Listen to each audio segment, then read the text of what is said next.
Hello everybody and welcome to today's home learning, history and English lesson, all rolled up in one. So we've been learning about the Great Fire of London all term. And the first thing I want you to do is think about whether or not you agree with the statement on the screen. So do you agree that the Great Fire of London was a bad thing? Do you agree, disagree, or are you not sure?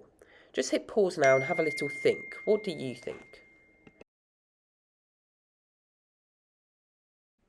So we already know some of the bad points of the Great Fire of London.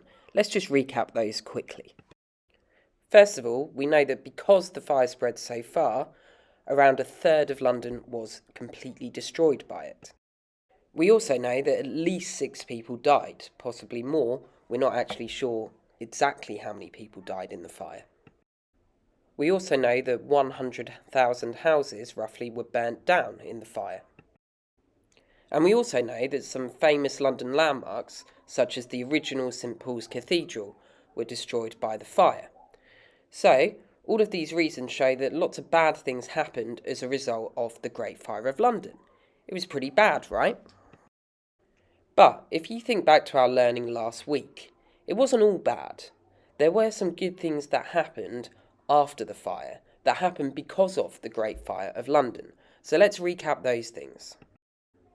First of all, the Great Fire of London led to the first fire brigades being formed. As you might remember from last time in school when we looked at this, after the Great Fire of London, people started to get fire insurance. There were insurance companies, and if you had fire insurance, that meant that people would come and put out a fire. Now, years later, all these different fire brigades merged and eventually formed the first fire brigade in London. Plus, better ways of fighting fires were developed after the Great Fire of London. You might remember that the ways of fighting fires in 1666 were quite basic. They didn't have hoses, they had to fill up small buckets of water from the River Thames and just chuck them over the fire. They had to use axes. They had to use little water squirts, more like water pistols, than the hoses we have today. But after the Great Fire of London, technology started to improve and we developed better ways of fighting fires. As well as that, think about what buildings were like in 1666. You might remember that they were mostly wooden, they were packed really close together. Now, after London was rebuilt, it wasn't rebuilt in the same way. In fact, King Charles ordered that all new houses should be built from brick, and he declared that houses should be built further apart from each other this time, thus reducing the risk of fire. So, going back to our original question, was the Great Fire of London a good thing or a bad thing? Do you agree that it was a bad thing now, or have you changed your mind? What do you think? Because there's lots of reasons on both sides. On the one hand, it was definitely a bad thing at the time, right? People died, houses were destroyed, famous landmarks burnt down. But then, on the other hand, the impact of the Great Fire of London was quite good in some ways. It led to the first fire brigades.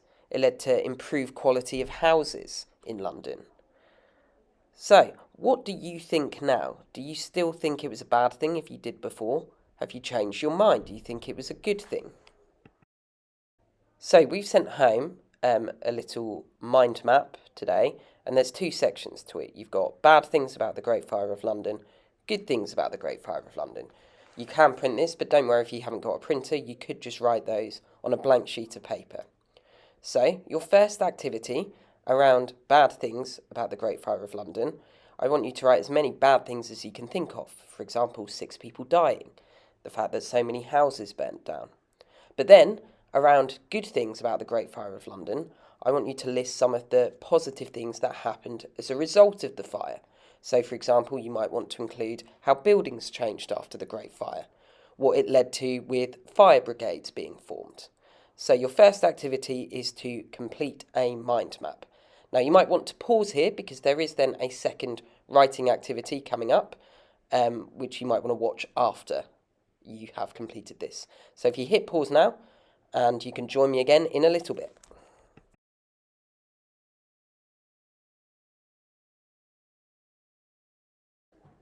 Okay, so hopefully you're watching this bit having completed the first activity. So your second job is a little bit of a writing job. So, I want to know whether you agree or disagree with the statement that the Great Fire of London was a bad thing. And on the screen, and in the resource that we've sent home to you, you can see the following sentence stems. So we've got I agree that or I disagree that. So for example, I agree that the Great Fire was a bad thing, or I disagree that the Great Fire was a bad thing. And then the second sentence starts with I think that because. So this is where you need to explain why you have come to that decision. And hopefully the mind map you've created will help you with that. Okay, so what do you think really swayed you into thinking the Great Fire was a bad thing or a good thing? Is it because people died that you think it's a bad thing? Or do you think it's a good thing because of the fire brigade being formed? So I want to see your writing about whether you think the Great Fire was a good thing or a bad thing. Thanks for watching and good luck.